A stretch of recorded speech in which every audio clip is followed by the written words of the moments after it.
जवानी रस भर गइल बा। तोहर ओठवा के लाली चटकदार जवानी रस भर गइल बा। भर गइल बा, हाँ भर गइल बा, जवानी ताहार चढ़ गइल बा। तोहर ओठवा के लाली चटकदार जवानी रस भर गइल बा।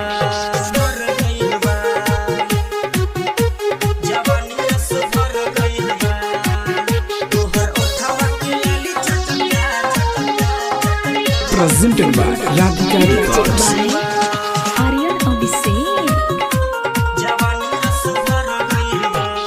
जब जब मांगी ना देवेलु रानी, चढ़ल जवानी तहा छोड़ता पानी। जब जब मांगी ना देवेलु रानी, चढ़ल जवानी तहा छोड़ता पानी। नजदीक आव नैना लड़ाव हमके करे दो छेरे कहानी। तोहर ओठवा के लाली चटकदार जवानी रस भर गइल बा। तोहर ओठवा के लाली चटकदार जवानी रस भर गइल बा। जवानी रस भर गइल बा। तोहर ओठवा के लाली चटकदार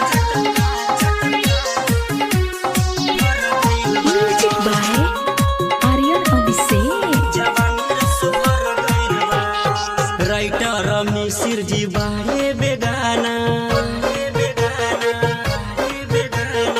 अर्जुन के लहा बड़वे दीवाना।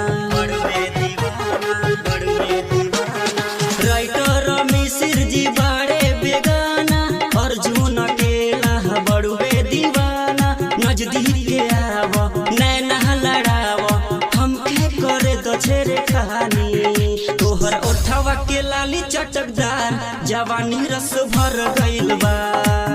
तोहर ओठवा के लाली चटकदार जवानी रस भर गइल बा। PS रिकॉर्डिंग स्टूडियो केसरिया।